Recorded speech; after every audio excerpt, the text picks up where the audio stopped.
लाख टके की बात में सबसे पहले हमने आपको यह बताया था कि कोरोना वायरस अब हमारी वो वास्तविकता है जिसके साथ हमें जीना सीख लेना चाहिए। और अब WHO वर्ल्ड हेल्थ ऑर्गेनाइजेशन ने स्पष्ट तौर से अपने रिपोर्ट में कहा है, कोरोना वायरस पृथ्वी से नहीं जाने वाला। ठीक जैसे कि फ्लू यानी कि सर्दी जुकाम का वायरस हमारे बीच रहता है, वैसे ही कोरोना का वायरस भी हमारे बीच रहेगा। इंसानों को कोरोना वायरस के साथ जीने की आदत डालनी पड़ेगी। हमें अपने लाइफस्टाइल, जीवन शैली में मूलभूत परिवर्तन करना पड़ेगा और उसके साथ जीना पड़ेगा। तो आइए अब आपको बताते हैं कैसे आने वाले दिन, आने वाले महीने, आने वाले साल आपके लिए नए होने जा रहे हैं। ये बदलाव आपको करने ही होंगे, अन्यथा और कोई उपाय नहीं है।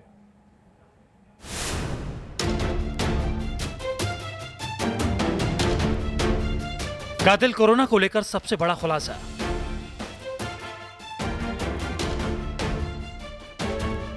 दुनिया को कोरोना वायरस के साथ जीना सीखना होगा।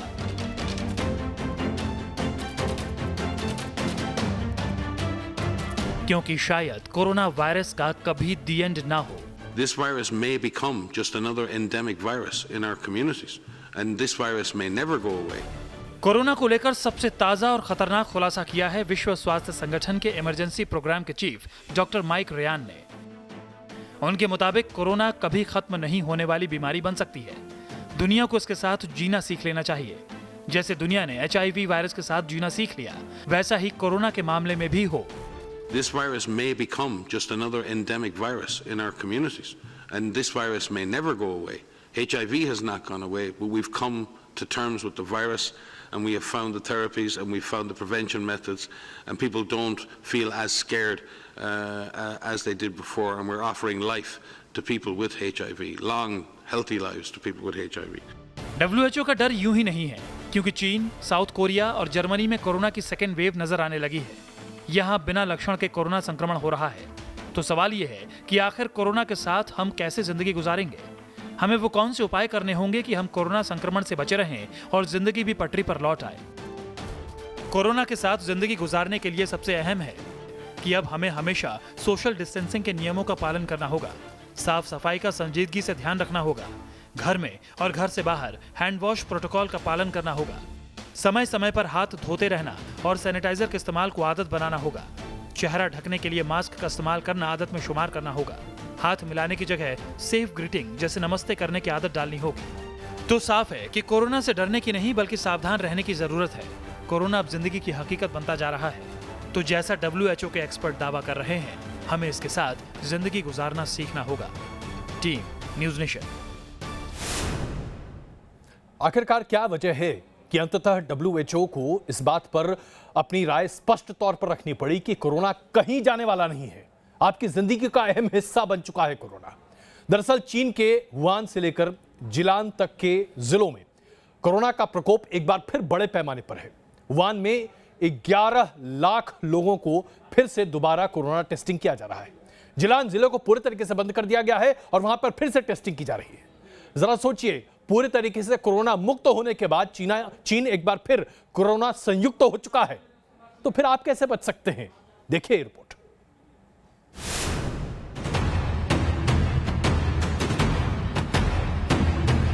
चीन में कोरोना की वापसी से मचा हड़कंप।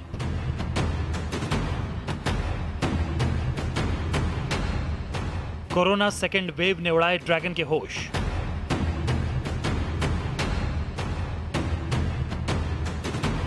वुहान पर हुआ वायरस का अटैक। दुनिया में कोरोना फैलाने वाला चीन एक बार फिर कोरोना की आहट से सकते में है। चीन ने खुद को कोरोना फ्री बता दिया था, लेकिन चीन में एक बार फिर कोरोना संक्रमण के नए क्लस्टर मिलने से प्रशासन डरा हुआ है। चीन में एक बार फिर 15 नए मामले सामने आने की पुष्टि हुई है। 8 मरीज ऐसे हैं जिनमें कोरोना के कोई भी लक्षण मौजूद नहीं है। जानलेवा वायरस का सेंटर वुहान शहर ही है। नए मामले सामने आने के बाद प्रशासन ने वुहान सिटी के 1.1 करोड़ निवासियों की जांच की घोषणा की है। एक रिपोर्ट के मुताबिक वुहान शहर प्रशासन ने अपने सभी निवासियों का परीक्षण करने के लिए 10 दिन का प्लान तैयार किया है। मंगलवार तक हुबई प्रांत में वायरस से मरने वालों का आंकड़ा 4,512 था, जिसमें अकेले राजधानी वुहान में 3,869 लोग शामिल थे। वहीं हुबई प्रांत में अब तक कुल 68,134 कोरोना वायरस संक्रमितों की पुष्टि हुई है। जिनमें 50,339 मरीज अकेले वुहान में हैं। सोमवार से ही इलाके में इमरजेंसी रिस्पांस लेवल को लो से बढ़ाकर मीडियम कर दिया गया था। आसपास के करीब 5,000 लोगों की न्यूक्लिक एसिड टेस्ट के जरिए स्क्रीनिंग की जाएगी। चीनी centre for disease control and prevention के चीफ एपिडेमोलॉजिस्ट वू जिनियो का कहना है कि नेगेटिव टेस्ट आने के बाद फिर से नए मामलों के आने से सरकार हाई अलर्ट पर है। जहां एक तरफ कई देशों ने अपने यहाँ लॉकडाउन में छूट देनी शुरू कर दी है, तो वहीं इसके साथ दूसरे दौर के संक्रमण का खतरा अधिकारियों के लिए सिरदर्द बना हुआ है। चीन के जिलेन प्रांत में भी कम से कम 11 केस एक स्थानीय लॉन्ड्री कर्मचारी से जुड़े हुए मिलने के बाद हड़कंप मचा हुआ है। रूस की सीमा के नजदीक स्थित जिलेन प्रांत के शुलान शहर में 17 लोगों के संक्रमित पाए जाने के बाद चीनी सरकार ने देरी न करते हुए शहर में लॉकडाउन और यात्रा प्रतिबंधों की घोषणा कर दी है। जानकारी के मुताबिक यह संक्रमण किसी एक ही सोर्स से फैला है और फिलहाल ये संक्रमण कहां तक पहुंचा है इसकी जांच की जा रही है। चीन ने करीब 2 हफ्ते पहले ही सभी जिलों को कोरोना संक्रमण के मामले में लो रिस्क जोन घोषित किया था। शुलान के अलावा भी चीन में 5 अन्य लोकल ट्रांसमिशन के केस मिले हैं। सीजीटीएन के मुताबिक शुलान में लोगों के घरों में रहने की अपील की जा रही है। चीन ने कोरोना वायरस संक्रमण पर काबू पा लिया था और उसके बाद यहां जिंदगी पटरी पर लौटने लगी थी। स्कूल और बाजार खुल गए थे और सड़कों पर चहल पहल बढ़ गई थी। लेकिन एक बार फिर यहां कोरोना के केस समूहों में मिलने लगे हैं और इससे संक्रमण के दूसरे दौर की शुरुआत के तौर पर देखा जा रहा है, जो बहुत खतरे की बात है। Team news nation. इन सब के बीच जो बड़ी बात है वो ये कि क्या चीन कोरोना के संक्रमण का जिम्मेदार है? क्या चीन ने जानबूझकर कोरोना को लेबोरेटरी में बनाया और उसके बाद पूरी मानव जाति पर कहर के तौर पर बरपा दिया, या दरअसल चीन खुद एक विक्टिम है? अगर अमेरिका की मानिए तो ऐसा लगता है कि चीन ने साजिश रची है और चीन जानबूझकर पूरी दुनिया को ध्वस्त करना चाहता है, अपनी आर्थिक और सैन्य ताकत को बढ़ाना चाहता है। लेकिन अगर आप फ्रांस और ब्रिटेन की बात माने तो ऐसा लगता है कि चीन दरअसल अमेरिका की ही नीतियों का शिकार बना हुआ है। सच कहीं बीच में है। देखिए रिपोर्ट।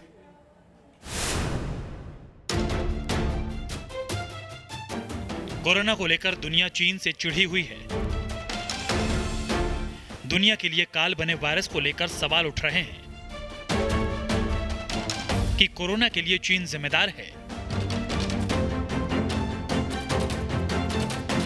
या फिर कोरोना से चीन भी परेशान है। चीन के वुहान शहर से फैले कोरोना वायरस का पूरी दुनिया में खतरनाक प्रकोप देखने को मिल रहा है। अमेरिका लगातार कहता रहा है कि कोरोना वायरस प्राकृतिक नहीं है, बल्कि ये वुहान शहर के लैब से निकला है। लेकिन अब भारत को भी कोरोना चीन की चाल का हिस्सा लगने लगा है। मोदी सरकार के मंत्री ने भी मान लिया है कि ये वायरस लैब से ही फैला है। केंद्रीय मंत्री नितिन गडकरी ने कहा है कि कोरोना वायरस प्राकृतिक नहीं है, बल्कि लैब में तैयार हुआ है। हमें कोरोना के साथ जीवन जीने की आदत डालनी होगी। कोरोना और चीन को लेकर नितिन गडकरी ने कहा कि जहां तक मुझे पता है, अगर ये वायरस प्राकृतिक होता तो वैज्ञानिकों को इसके बारे में पता होता। ये लैब में तैयार हुआ वायरस है। हमें कोरोना के साथ जीवन जीने की कला को समझना होगा।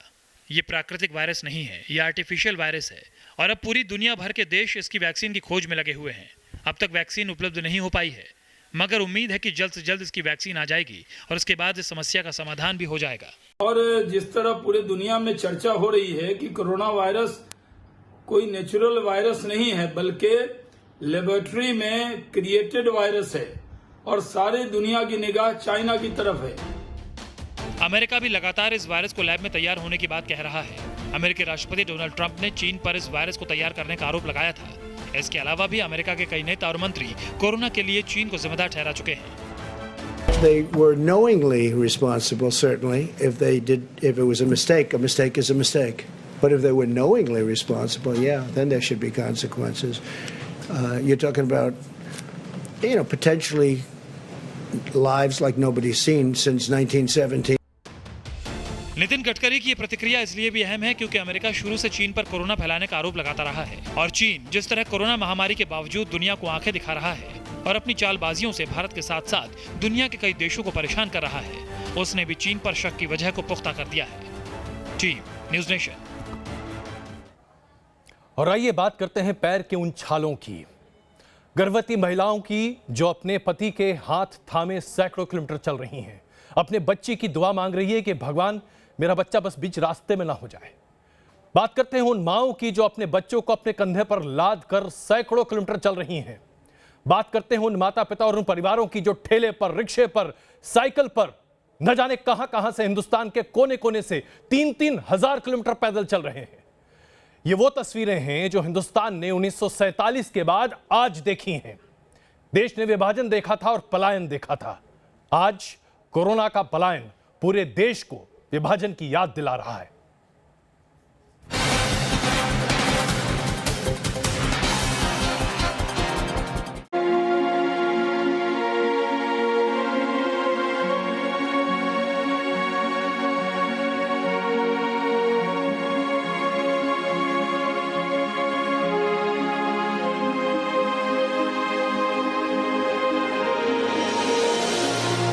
अब कहाँ पाए सरकार, इसलिए हम अपना घर जाना चाहते, अपना क्षेत्र जाना चाहते।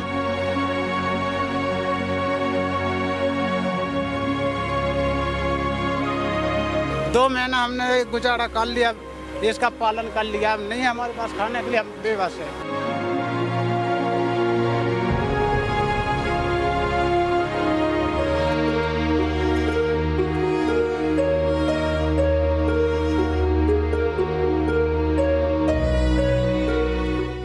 चलते रहना हमारी किस्मत है, क्योंकि हम भारत के मजदूर हैं। सब कहते हैं लॉकडाउन है, बीमारी से बचना है, जहां हो वहीं ठहर जाओ। हम भी यही चाहते हैं, लेकिन क्या करें, न रोटी है न रोजगार। रुक गए तो भूख से मरना निश्चित है। चलते रहे, किस्मत रही तो बीमारी से भी बच जाएंगे। हम वहीं जा रहे हैं जहां से कभी निकल कर आए थे, सपनों की पोटली लिए उम्मीदों के शहर में।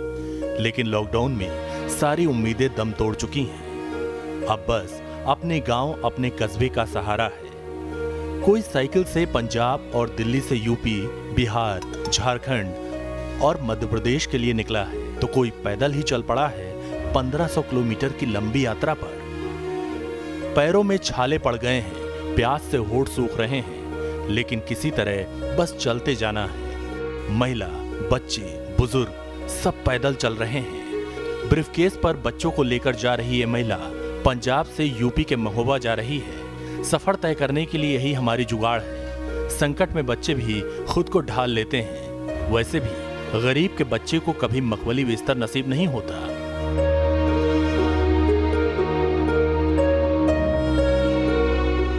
कोरोना काल में लगातार पैदल चल रहे मजदूर के बच्चों के लिए ब्रीफकेस ही बिस्तर है। ट्रेन की सीट समझकर बच्चा ब्रीफकेस पर सो गया है और माँ उसे खींचे जा रही है। दिलजा, ये बताओ तुम लोग किधर से आ गए हो? उधर से जो 2 पुल है आगे, उसी पुल के उधर तो बस अड्डा है, वहीं से सबको भेजा जाएगा। वहीं से आए। तो तुम बस अड्डे नहीं पहुंच पाए? नहीं पहुंच पाए तो बोले इधर जाओ। कहाँ जाना है तुम्हें? झांसी। झांसी जाना है। प्रशासन व्यवस्था कर रहा है बसों की, तुम लोगों को जानकारी नहीं है? कै दिन से पैदल चल के आ गए हो? खाना वाना? खाना पीना मिल गया तो खा लिया, नहीं मिला तो अपना जो गाँव में चल रहा। संकट ऐसा है कि हम मजदूरों को बैल तक बनना पड़ रहा है। परिवार को बचाना है, घर का सफर तय करना है। एक बैल की मौत हो चुकी है, कोई चारा नहीं मिला, तो गाड़ी में नथ कर बैल के साथ कदम मिलाने को मजबूर हैं। सतयुग में माँ बाप के लिए सहारा बना था श्रवण कुमार, लेकिन कोरोना के कलयुग में माँ को बेटे के लिए श्रवण कुमार की भूमिका निभानी पड़ रही है।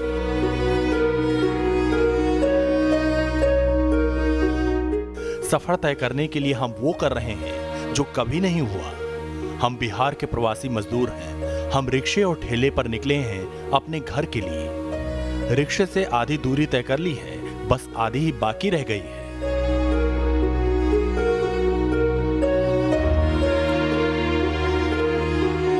क्या करेंगे भाई साहब, किराएदार किराए नहीं मानते थे, उसके बाद खाने के लिए कुछ भी नहीं था। जो भी रुपए था सोचे कि अपना जो है उसी में व्यवस्था करते हुए चले जाएंगे। बस यूं ही सड़कों पर पिछले 2 महीने से जिंदगी गुजर रही है। जो किस्मत वाले हैं वो अपने घर तक पहुंच गए। जिससे दुश्वारियां बर्दाश्त नहीं हो रही वो रास्ते में ही दम तोड़ रहे हैं। लेकिन हम तो मजदूर हैं। हमारी मौत, हमारी मुश्किलों से भला किसी को क्या फर्क पड़ेगा। लखनऊ से अनिल यादव के साथ टीम न्यूज़ नेशन। मजदूरों से बात कीजिए तो स्थिति और भी ज्यादा विकट समझ में आती है। जरा सोचिए ये लोग आज कितने बेबस हैं। भेड़ बकरियों से भी बुरी स्थिति में इन्हें ठूस ठूस कर किसी तरीके से पहुंचाया जा रहा है उन जगहों पर जिन्हें ये अपना घर कहते हैं। और फिर जब वो घर पहुंचते हैं तो वहां लोग इनसे कहते हैं तुम तो कोरोना लेकर आए हो। तुमको क्यों घुसने दें अपने घरों में?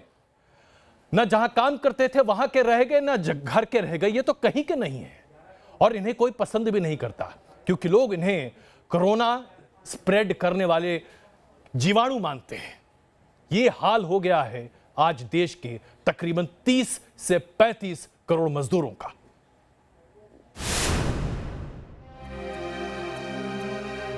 जब बीमारी से ज्यादा भूख का खौफ हो तो ऐसा ही मंजर सामने आता है। जब जिंदगी पेट के भूगोल में सिमटी हो तो इंसान होने का एहसास भी दम तोड़ने लगता है।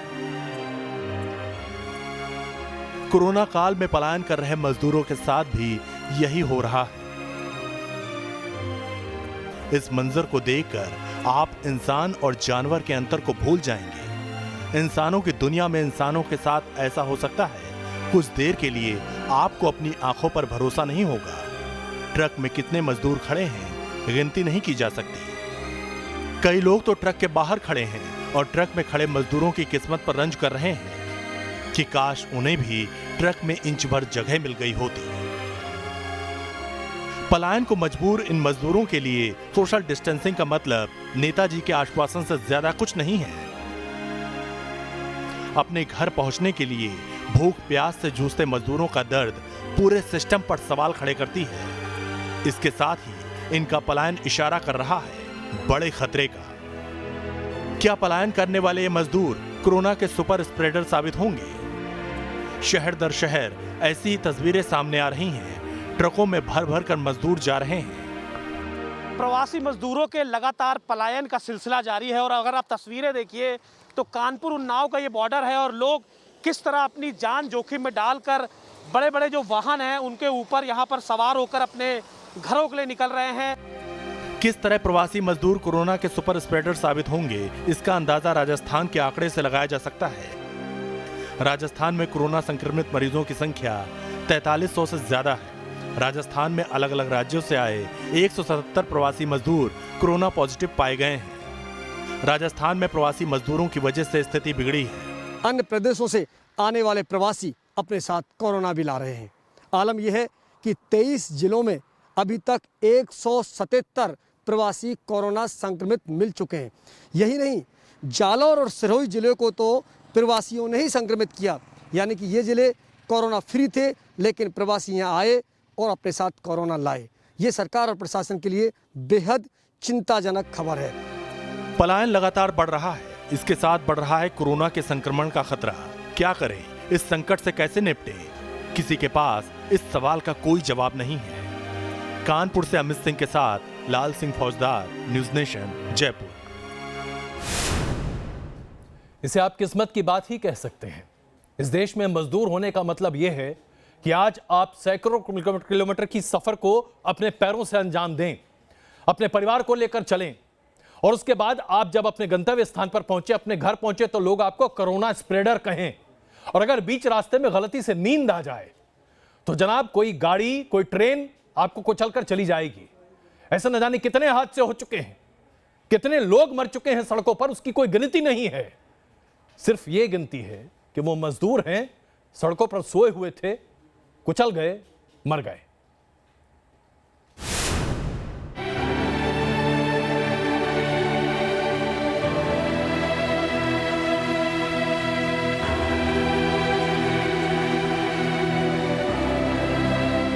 पैदल चलते रहे,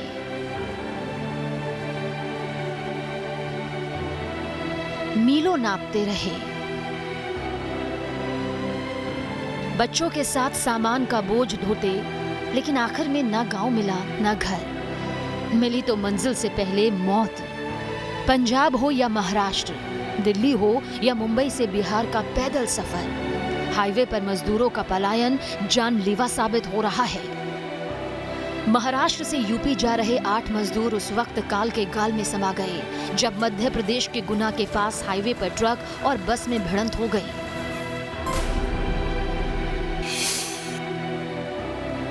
ट्रक में सवार मजदूर यूपी के उन्नाव जा रहे थे, लेकिन उन्हें क्या पता था कि हाईवे पर मौत उनका इंतजार कर रही है। हादसे में 55 लोग जख्मी हुए, जिन्हें गुना में नजदीक के अस्पताल में भर्ती करा दिया गया।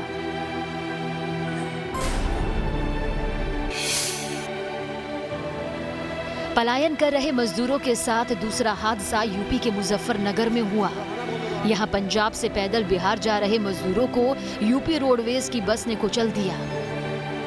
हादसे में बिहार के 6 प्रवासी मजदूरों की मौके पर ही मौत हो गई, जबकि 2 की हालत गंभीर बनी हुई है।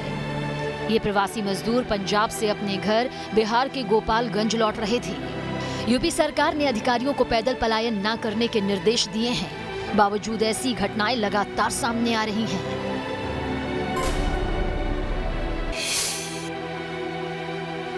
मजदूरों के साथ हादसे की तीसरी खबर बिहार के समस्तीपुर से आई।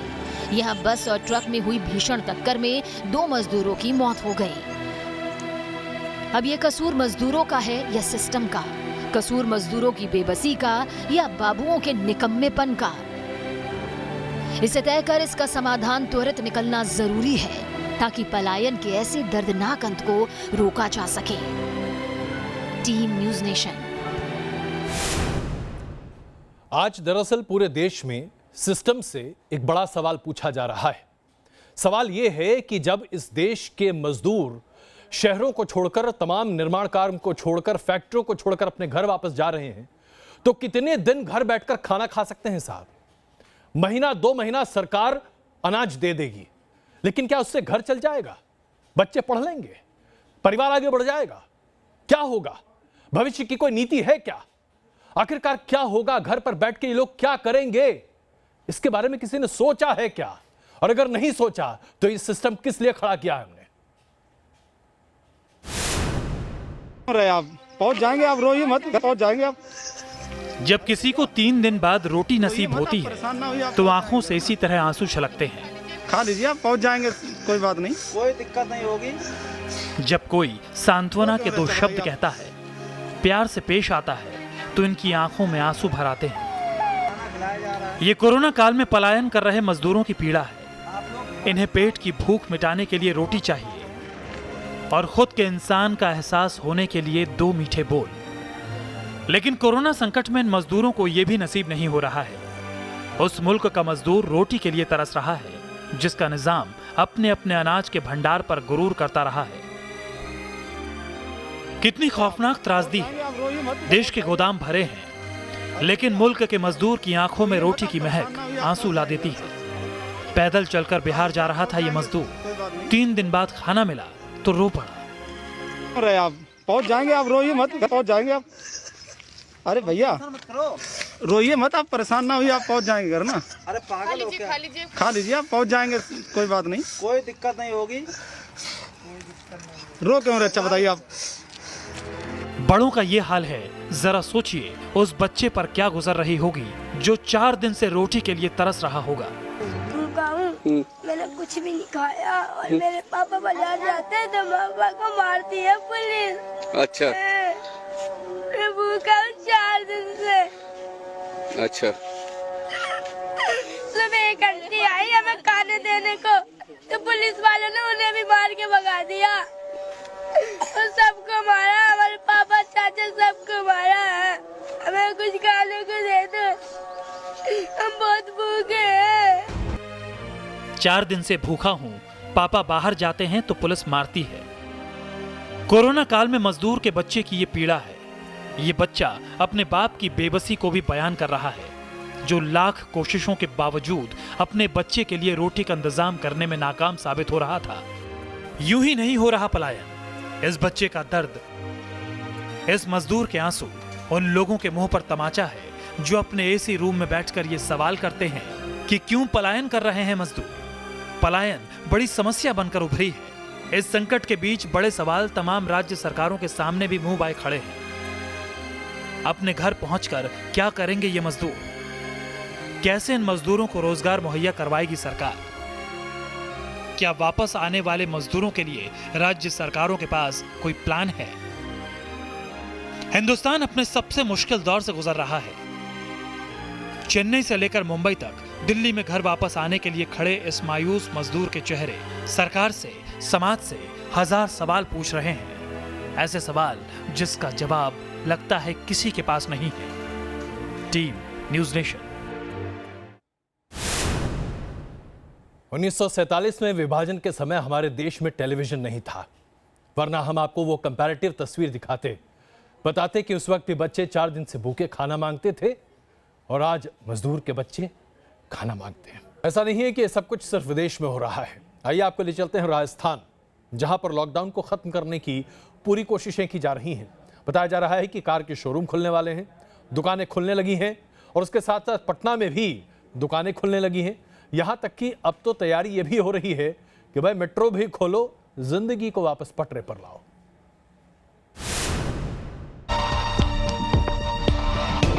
पीएम मोदी ने नए रंग में लॉकडाउन 4 की घोषणा का ऐलान किया तो कई तरह के कयास लगने शुरू हो गए कि आखिर लॉकडाउन 4 का रंग कैसा होगा। लेकिन अब 18 मई से पहले ही लॉकडाउन 4 की तस्वीर कुछ साफ होने लगी है। देश में लॉकडाउन 4 शुरू होने से पहले ही कुछ राज्यों ने छूट देना शुरू कर दिया है। अर्थव्यवस्था को पटरी पर लाने के लिए राज्यों ने अपने स्तर पर कारोबारी गतिविधियों को सशर्त छूट दी है। राजस्थान सरकार ने लॉकडाउन 3 खत्म होने से पहले ही कई चीजों को खोलने का ऐलान कर दिया है। राजस्थान में रेस्टोरेंट और भोजनालय खोलेंगे, मिठाई की दुकानें भी खुल सकेंगी, सिर्फ टेक अवे और होम डिलीवरी होगी। ग्रामीण क्षेत्रों में सड़कों पर बने ढाबे खुल सकेंगे, हार्डवेयर की सभी दुकानें खुलेंगी, निर्माण सामग्री की दुकानें खोलने के आदेश दिए गए हैं, वाहनों के शोरूम खोलने के भी आदेश है। एसी, कूलर, टीवी, इलेक्ट्रॉनिक्स की दुकानें भी खुलेंगी। गृह विभाग से जारी किए गए हैं दिशा निर्देश। बिहार में भी बहुत सी राहतों का ऐलान अभी से कर दिया गया है। बिहार में बुक स्टोर खोलने को मिली है छूट, किताब की दुकानें सप्ताह में 3 दिन खुलेंगी, रेस्टोरेंट खोलने के जारी किए गए हैं निर्देश, सिर्फ होम डिलीवरी की छूट होगी। सभी होटल्स भी खानों की होम डिलीवरी कर सकेंगे। पटना डीएम ने ये निर्देश जारी किए हैं।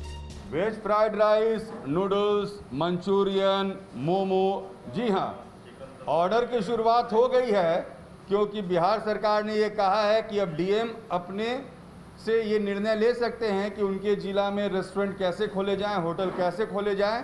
और पटना में फिलहाल ये निर्णय ले लिया है जिलाधिकारी ने कि हर दिन रेस्टोरेंट्स खुलेंगे। गुजरात में भी सरकार ने कुछ राहतों का ऐलान किया है। गुजरात में किराना और सब्जियों की दुकानें खुलेंगी, फल की दुकानें और अनाज पीसने की चक्कियां खुलेंगी, दूध और दवाइयां भी मिलती रहेंगी। श्रमिकों को थर्मल स्क्रीनिंग कराना होगा, हेल्थ स्क्रीनिंग कार्ड रखना जरूरी होगा। सुबह 9 से दोपहर 3 बजे तक खुलेंगी दुकानें। सोशल डिस्टेंसिंग का कड़ाई से पालन करना होगा। डिजिटल भुगतान को बढ़ावा दिया जाएगा। सामानों की होम डिलीवरी को भी मंजूरी मिलेगी। कोरोना के मामले में दिल्ली का हाल बेहाल है और केजरीवाल सरकार ने लॉकडाउन 4 की रूपरेखा के लिए लोगों से राय मांगी है, जिसे 15 मई तक केंद्र सरकार को सौंपना है। अरविंद केजरीवाल की तरफ से मांगे गए सुझावों की अपील पर 7 घंटे के भीतर सरकार को कुल 5,48,000 सुझाव मिल चुके हैं।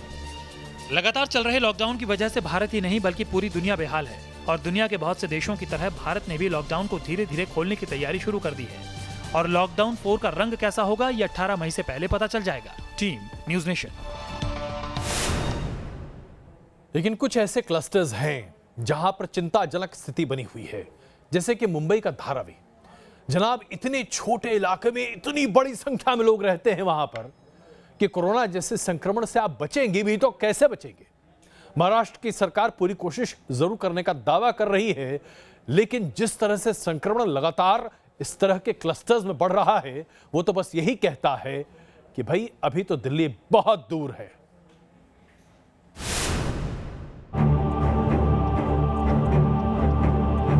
चमक दमक से भरी मुंबई के बीच मौजूद एशिया की सबसे बड़ी झुग्गी बस्ती यानी स्लम।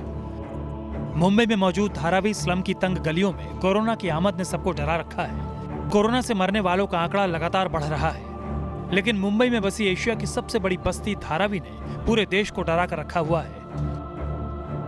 और इस डर के पीछे की वजह भी आपको बताते हैं। दरअसल धारावी के स्लम से रोज कोरोना के दर्जनों मरीज सामने आ रहे हैं।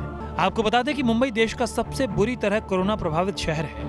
मेडिकल स्टाफ भी लगातार कोरोना संक्रमण की चपेट में है। धारावी बस्ती को एशिया की सबसे बड़ी स्लम बताया जाता है। धारावी का यह स्लम 50 एकड़ के एरिया में फैला हुआ है और धारावी स्लम में 6.5 लाख से भी ज्यादा लोग रह रहे हैं। धारावी में साफ सफाई और जगह की बहुत कमी है, जिससे धारावी में कोरोना का कोहराम लगातार बढ़ता जा रहा है। महाराष्ट्र में लगातार बढ़ते कोरोना मरीजों को देखते हुए बीएमसी बड़ी तैयारी कर रही है। सूत्रों के मुताबिक मुंबई में क्रूज शिप को क्वारंटाइन सेंटर बनाने की तैयारी की जा रही है। समंदर में कोरोना संक्रमितों को रखने की तैयारी है, जिससे उनका सही तरीके से इलाज किया जा सके। 2000 लोगों को क्रूज शिप में रखा जा सकता है, लेकिन फिलहाल राज्य सरकार इस पूरे हालात को संभालने में नाकाम साबित हो रही है। Team news nation. लेकिन जनाब, ये हिंदुस्तान है। संक्रमण का संकट भी हो, लेकिन राजनीति कैसे थम सकती है। कर्नाटक में कांग्रेस के नेता सीएम इब्राहिम ने मुख्यमंत्री को चिट्ठी लिखकर कहा है कि ईदगाह और मस्जिद में ईद की सामूहिक नमाज पढ़ने की इजाजत दी जानी चाहिए। जनाब, हम सब जानते हैं कि स्थिति क्या है, उसके बाद भी ऐसी अर्जी, क्या मतलब निकाला जाए इसका? लगता है आंखों पर गोगल लगाने की वजह से कांग्रेस नेता सीएम इब्राहिम को दुनिया भर में कोरोना से होने वाली मौत का आंकड़ा नजर नहीं आ रहा, कोरोना का कहर दिख नहीं रहा है, वरना वो ईद की नमाज की इजाजत देने के लिए ये चिट्ठी कर्नाटक के सीएम येदियुरप्पा को नहीं लिखते। कांग्रेस नेता सीएम इब्राहिम की चिट्ठी को लेकर जब न्यूज नेशन ने उनसे सवाल किया तो जनाब क्या बोले वो भी सुन लीजिए। आपको लगता है एक साथ इतने लोग ईद नमाज के लिए आने चाहिए? अब 1 लाख इतने लोग बाहर के पास जाके खड़े रहे ना, शराब की दारू के पास, रेल के लिए परमिट किए हैं, कपड़ा खरीदने के लिए बाजार परमिट किए हैं। अगर चर्च को, मॉस्क को, मंदिर को अगर परमिट करते हैं तो आप दीजिए, वरना नहीं। दरअसल कोरोना संक्रमण की वजह से पूरे देश में सोशल डिस्टेंसिंग का पालन करवाया जा रहा है। एक जगह पर लोगों के जमा होने पर रोक है, मंदिर, मस्जिद, चर्च बंद हैं, किसी भी तरह के धार्मिक कार्यक्रम पर पाबंदी है। ऐसे में कांग्रेस एमएलसी की मस्जिदों में ईद की नमाज कराने की मांग सियासत नहीं है तो और क्या है। हालांकि खुद कांग्रेस पार्टी अब अपने एमएलसी के बयान से दूरी बनाती दिख रही है।